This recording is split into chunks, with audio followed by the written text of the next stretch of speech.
Hello, and welcome to day 2 of the spring semester of the Definiti Retirement Academy, class of 2023. You are currently in the plan sponsor track. For those of you who are just joining us for the first time, the Definiti Retirement Academy is an educational webinar series designed to make plan sponsors a bit more confident in managing plans, whether you're a new or seasoned plan sponsor, as well as assist financial advisors in growing their book of business. My name is Justin Patterson, and I'm the marketing coordinator here at Definiti, and I'm glad you are all in attendance. Thank you for taking the time out of your day to be with us. I would like to take a moment to thank our platform sponsors. Special thanks to John Hancock, American Funds, The Standard, Principal, Fidelity, Voya Financial, Transamerica, Empower, Lincoln Financial Group, and T. Rowe Price.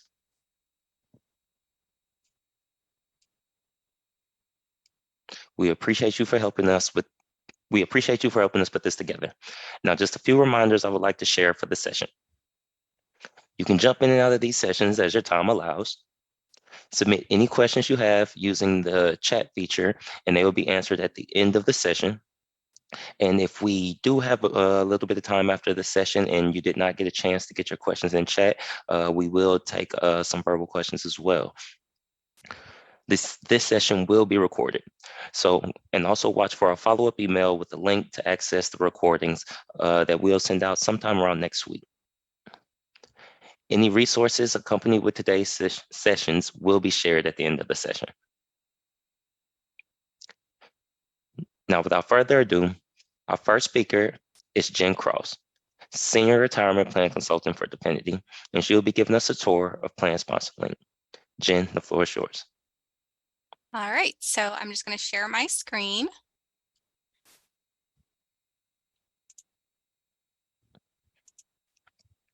All right, and can everybody see my screen? Yes, ma'am. Perfect. Okay. So first session we're doing, welcome. This is our plan sponsor link, and it goes over, also abbreviated to the PSL, it goes over what we call our plan sponsor portal. So this is your one-stop shop to collect all kinds of information as well as deliver information to your retirement plan consultant, implementation specialist, document preparer, any role within Definiti. You can deliver stuff to us using the plan sponsor link. So the most important information that you're going to be looking for is, of course, the web address that we use. So we have that in the first slide. Here you can see we also have a screenshot of the login page, which is your username. That is your email address we have in our system. So if there's any problems with that email, if you try logging in, you get an error message, reach out to your retirement plan consultant. They can check, verify that we have the correct information in our system, and then assist you with any troubleshooting you might need. If you are a first-time user, you will need to complete the registration process, and all you have to do for that is click on the first-time user link in that bottom option. That will take you to a thing to register your email with our system, and you'll receive a one-time verification code to make sure you are the person you are. Another step we've enhanced is that this system has enhanced security features, which allow us to really monitor and provide protection for your plans as well as your participant information. So each user is an individual access. We utilize the multi-factor authentication, or also known as MAF. And that means when you go to log in, you're going to receive a verification code to enter. It's usually 6 digits. Everyone accessing the Definiti PSL for the first time will need to register. Just want to reiterate that because it has been skipped a couple times. And then if you do need any help, we do provide that 1-800 number at the bottom of the login screen. And there's a nice video to help you navigate the plan sponsor link as well. So when you log in, the first screen you're going to see is the home screen. You'll see it's got your My Active Task tab, withdrawals and loans, data collection, plan documents, the secure file exchange, and resources and articles. And we'll go into that with a little bit more information shortly.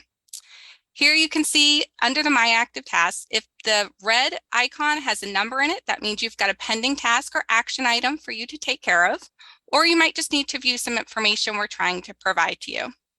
Your system, when you log in, will always default to the My Active Tasks tab upon login. Here's another outline of the task that you're going to see. So your My Active Task notifies the user of any pending tasks or action items. The withdrawals and loans will display received requests and the status details for that information. One important note related to withdrawals and loans is you cannot submit requests through that particular tab. It's just to provide you with status information and verify that we've received the request. The next tab we go through is our data collection. Most of you have probably seen this at this point this year. It's where we collect our annual questionnaire and census data.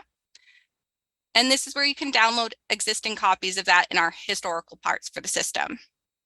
The next tab is your plan documents, which is the adoption agreement, your SPD or summary plan description, your BPD, which is the basic plan document, any amendments, and any annual reports. And that includes a Form 5500 if it applies for your plan design.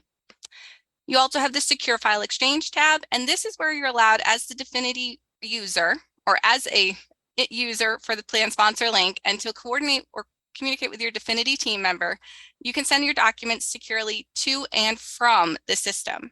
So if you need to send something to your Definiti member, your consultant, implementation specialist, anyone you're working with, you can send it there, and vice versa. We can provide you with documentation through that tab as well. The last one we have is our resources and articles, and this is where we can share retirement industry information and FAQs that are good for your reference.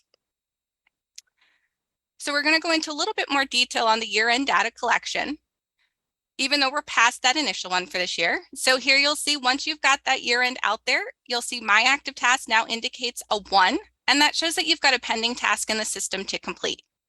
It's going to show you your plan name, and it's going to show you the project or the task that needs to be done. Year-end data collection, it also outlines the period that that's covering. So 1/1 to 12/31/22 in this case. When you're ready to start on that project, you'll select the green Begin Task button on the right, and that's going to take you into the next part of our system. Here you can see you've got 10 steps in total. We're going to go through each of them. The first is the general, and that provides generic company information.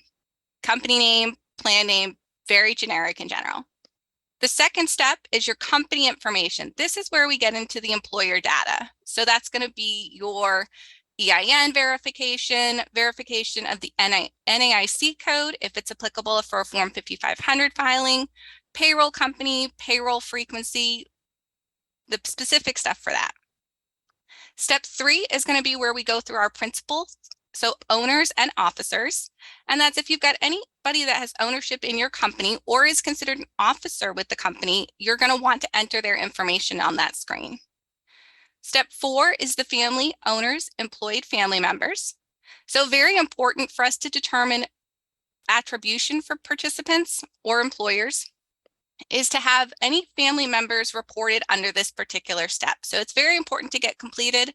When you go into that step, you can just add the person, indicate their relationship to the owner. It could be a spouse, a child, a parent, and then just verify that what their name is.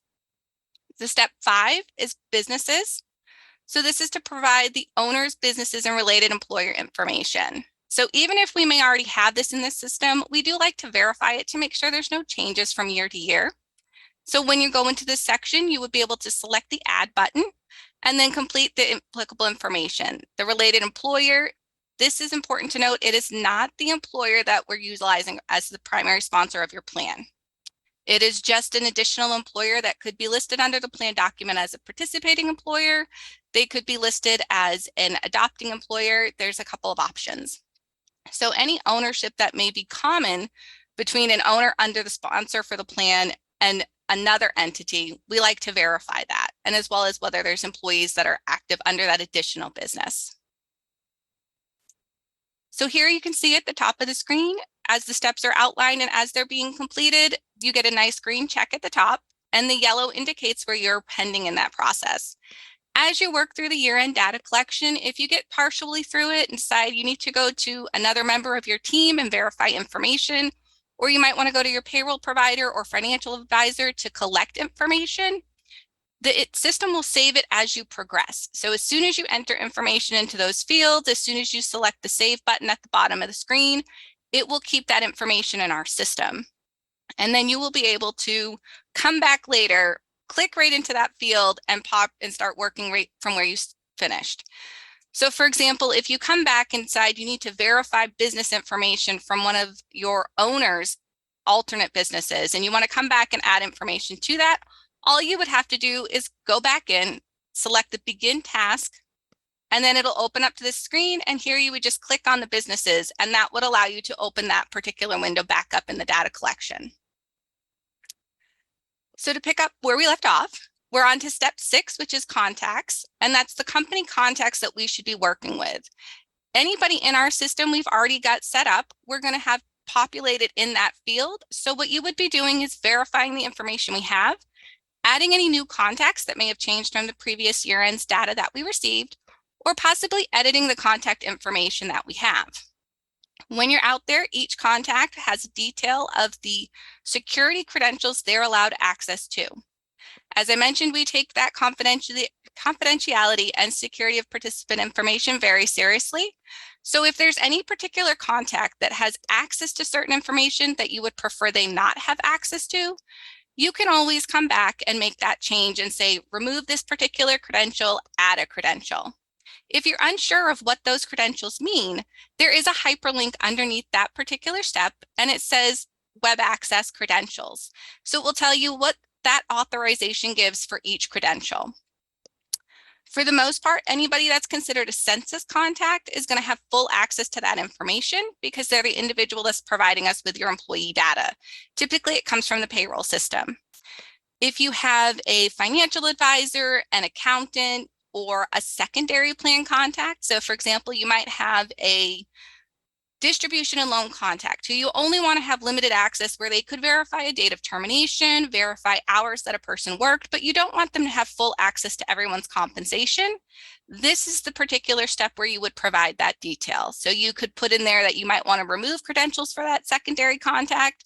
You could add this, and you would just select the add button and say, add this person, enter their contact information, email, phone number, and then just indicate you want them to only have access to distribution of loans, or you don't want them to have access to the plan document. That's where you can provide those details. So you have full control over what access any contact has on your plan. Once you've reviewed that information and decided that everything looks acceptable and is ready to proceed, you would select the save option, and that's going to take you to the next step 7. This is where you'll get more familiar with things you've seen in the past. That's your annual questionnaire. Typically, it would have probably gone out as a PDF historically, but now it's all built into our new system. So you'll go through each of the questions, select the applicable answer, or type in an answer. Some are text fields. And then once you're done going through all the questions, you'll select save, and it will proceed to the next step. In this case, it's called 5500. This is a 5500 questionnaire. It typically would have been built into that annual questionnaire you may have received in the past, but now it's its own separate little section. So this is where we're going to verify a fidelity bond for the plan, whether or not your fidelity bond has an inflation guard, whether late deposits may have occurred on the plan and whether they've been corrected. Any information like that is what's going to be addressed under that 5500 questionnaire section. Once you've gone and verified that information, you'll select save, and that'll take you to the next step 9, which is our employees. This is the more complicated step in the process. Typically in the past, you probably would have seen it as an Excel file or a separate attachment to what your annual questionnaire was. Now it is all built into our system, but it does allow you to generate that Excel file. And we'll go into more details on that in the next slide. So step 10 is your final, and that's the approval. This is where you're going to approve all the information that you've completed through these first 9 steps. It's also where if there's a section that requested additional documentation, you could add this document. And then there's also a note summary, because every single one of these steps gives you the opportunity to add a note. And if you do that, it'll give you a summary of any notes and the applicable step it was added under. So now we're going to proceed to the next slide. Here is where we're going to get into that employee census data, those Excel files. So you're going to have access to the census data, can be customized for each plan contact. Just want to reiterate that. Census data can be updated manually by selecting an edit button on the employee line. The census data can be updated by exporting data to Excel or updating the file and importing into the system. You can export or import that Excel template. However, it's very important to note you need to keep the column order that it exports as. The headers must remain the same, and the format cannot be changed in any way. So for example, if you have a payroll file and you want to map it into this Excel template, but the column headers are different, the formatting is different, you have to utilize this template in order to import it back into our system. So it cannot be just a generic file that comes out of your payroll system. If you have that payroll file, it will need to be formatted into this Excel export template. And that means that if you've got columns that are decimal and our system does not recognize decimal, the file format needs to remain with no decimal. So just some side notes to keep in mind when completing that. So the next is our employee census step. This is what you're going to see when you first click on that step 9. You've got your import and export buttons on the left. You've got a view summary link over towards the middle right. And then you also have a field descriptions option on the right as well. So when you're in this screen, you'll see initially that you're going to have the basic census data all in this format. If you do not want to export, maybe you only have a few people and it's easier just to do it manually, this is where you would select the edit option or delete if that person is no longer employed and the system pulled through a date of termination under this date of separation column here. But if you do want to add information, you would select edit, and then you'll be able to pre-fill the information that needs to be done. If you have a new hire and they're not already existing in our system, what you would want to do is select the add button, and then you're going to generate this line here. If you do not want to do this manually and you want to utilize that Excel file because it's a little bit more easier to work with in some cases, and especially if you've got a larger number of participants, I would strongly recommend exporting that Excel template. You're going to select that export button. It will give you an XLS or XLSX option as far as the format to export in. Either of those formats are considered acceptable, so it doesn't matter which one, it's just which works best with your system. Once you export it, you're going to get that Excel data, and it will basically look the same as what you see here as far as column headers and information. It's just in an Excel format. So once you've verified that information, either you've manually edited the information or you come in and you import the data based on that Excel file that you exported, it's going to populate with the information in here, and all your data will look good. We're going to go to the next slide. So the next thing that you can see here is underneath that employee census, there are those options for the field descriptions as well as the view summary link. So for field descriptions, if you do the manual option and you're looking within just the plan sponsor link, you'll see here you've got the display name. This is what the column has. That's the format that we're looking for in that particular column. And then here's a description of the information we're looking to collect from your system. So once that, if you need that information, it's available for you to click through that hyperlink. We're just going to go back a slide, right through this field descriptions right here. So once you click that link, it will show you that summary as a separate window. Once the information is updated, you might want to select a summary. I do recommend selecting the view summary option. It looks similar to what you would get as far as comparing to your W-3. So here's where you're going to see your total as far as the number of employees that were reported, those that are listed as terminated. It gives a nice summary. Here's your gross compensation that was reported. If applicable, any excluded or pre-entry compensation, any deferrals, this is your pre-tax, those that are Roth, which is after tax, your employer match, and then safe harbor, employer contribution, and unions. All this information will give you a nice summary down here. You can scroll through that information. Once you've verified that it does match the information you exported from your system or entered based on your W-2s or your payroll provider's data, you can select close on that window and it will show you back to the same window that you had. So you'll see this screen again. So the next thing to consider here is when you open that, you'll see we've got a nice yellow line at the top of our window here. And that's because if there are data errors or any issues when that data is submitted, the system will generate that warning banner and allow you to view the issues and errors before proceeding to the approval step. So it's very important to review the summary and issues before submitting the census. It does not necessarily mean that there is an issue with the data that you've submitted. It just means that something in that information may not always be accurate. So we just want to make sure you take that extra minute to verify the data was submitted and is accurate for the period being reviewed. So here you can see a sample of what those issues would look like if you click that link, click here to view issues. This is kind of what you're going to see, and it's going to list out any warnings. So it gives you the warning type. It shows that the reasoning is a date of separation is after the end of the current plan year. And then it references the individual that's impacted by this error. So you can immediately go back here. If you have a large list, you can always search, and that will lower this list down to just that individual that you searched for. And if we look at this, we can see that's correct because we're looking at a 2022 period and the date of termination entered is January 15th of 2023. So although it generates that issue or error warning in the system, it's not necessarily an error in the data that's being submitted, because obviously we do like to get those dates of termination once they're determined. All right, so here, if you do proceed and you have that error warning, you're going to say that there's errors checked by the system. An additional warning message will pop up before you can proceed to that approval step. And here's a sample of what that's going to look like. So it does indicate that the census has warnings, and it does allow you to ignore those warnings. So you get two options out here. You can click here to view those warnings, and it's going to show you that same screen that we just looked at. Or you can select close, go back and review that information under that employee screen and verify that all those errors or warnings are valid.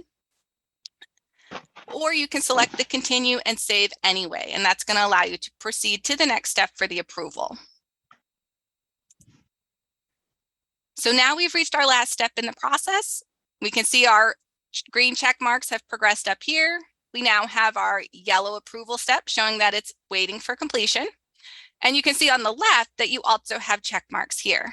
Now, if you get to the approval step and you realize one of these may not be a green check mark, let's say your contacts is a red X, you can click this and it's going to take you right back to that contact step to review and edit or make any changes that might be necessary.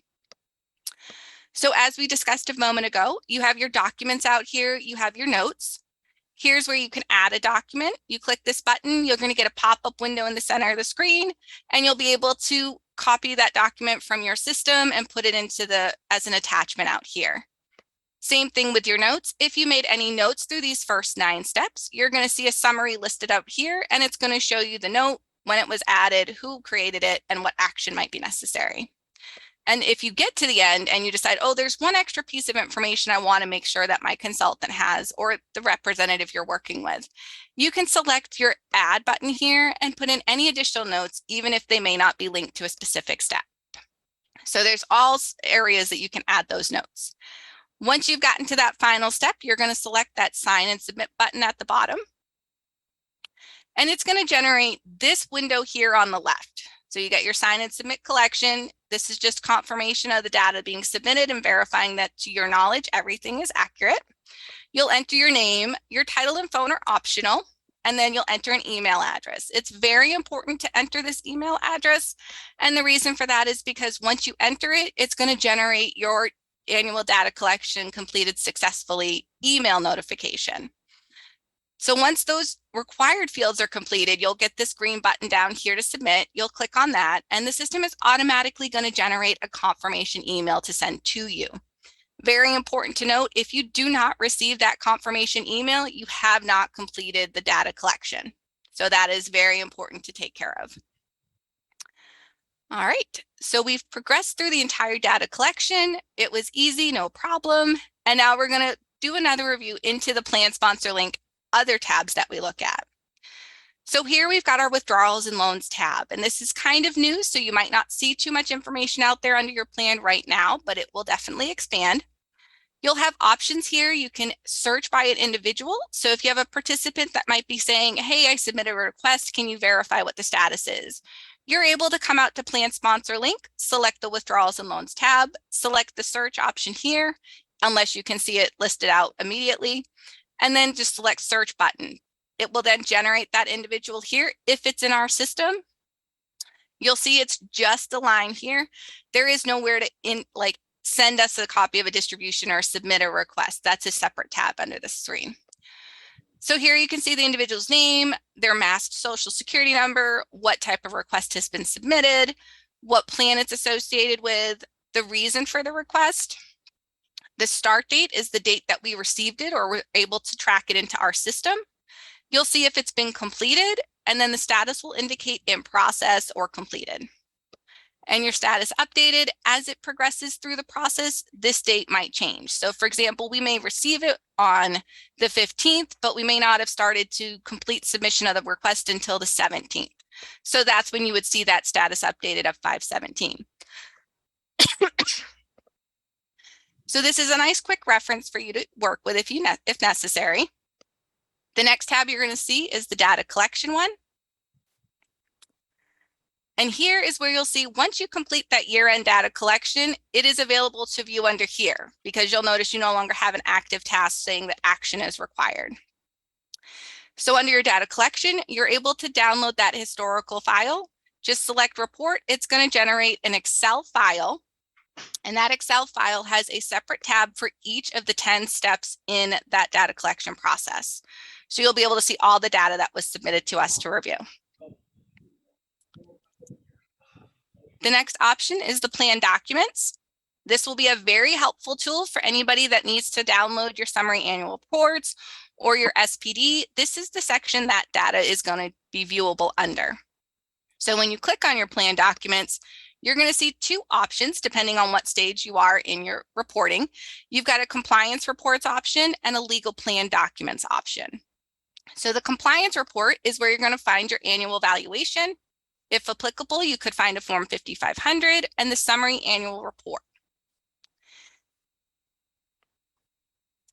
The next option is your legal plan documents.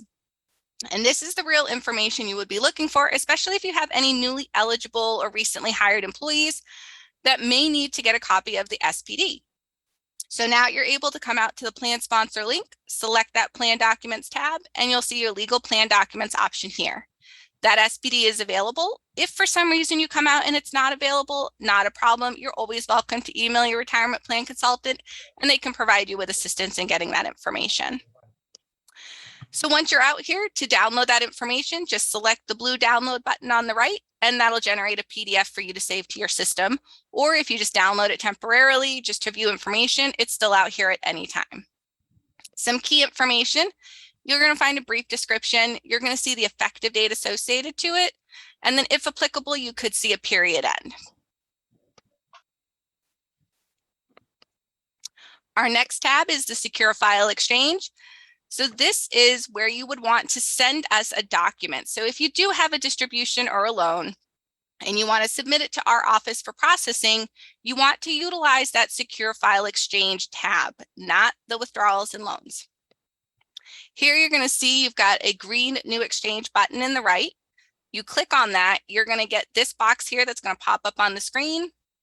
You would put that withdrawal file here, select the two, depending who you're sending it to. If you want to submit it directly to our processing department, there is a exclamation point DC withdrawals team that can be sent to.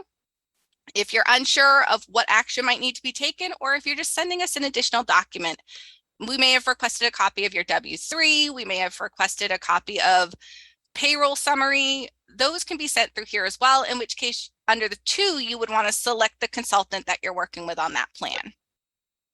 There is a message box. You can enter a brief message to describe it. It is not like an email, so it does not need any kind of salutation. It's just a quick message associated to that file.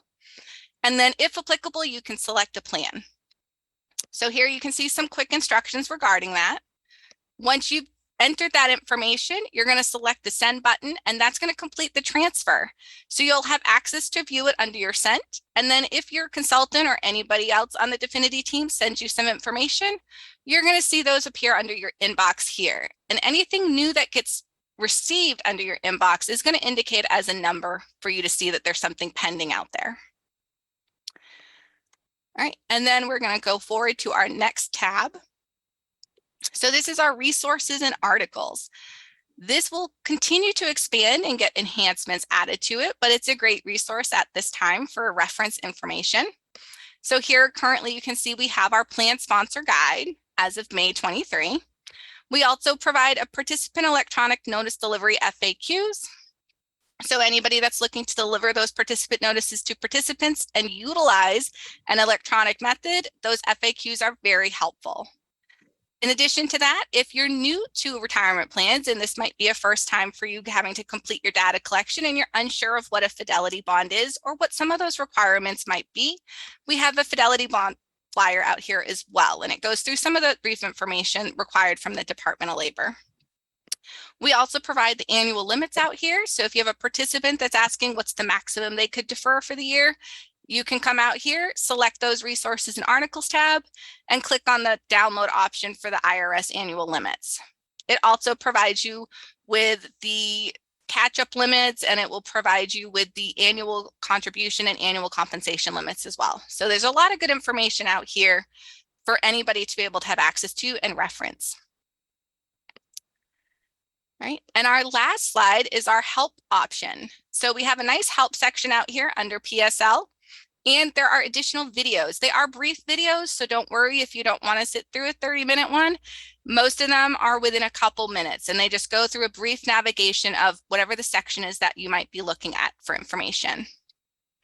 So to get to it, you're going to want to select the little arrow next to your name in the top right corner, and one of the first links is to help. You click on that and you're going to see this menu down here. So you get the help, you have contact us. So that'll give you your contact information for your retirement plan consultant. You also see that we have training videos out here, and you can set your own user preferences. So if you want to see information grouped as opposed to expanded, or you might want to have things in a different order, there's areas out here for you to set those preferences. Same thing for some notifications. So this will pop up as a separate tab on your browser. It does not populate as part of the plan sponsor link window. So here you can see some of the options. There's navigation basics that shows you just how to kind of click throughout the screens. You got your My Active Tasks, your withdrawals, just how to go through the system area. There's also an option for getting started, and that's just getting familiar with the data collection process.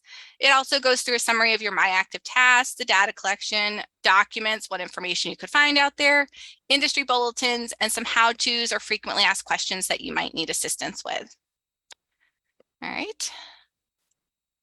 So that is the end of our plan sponsor link session. Thank you for attending. And then Justin, do we have any questions?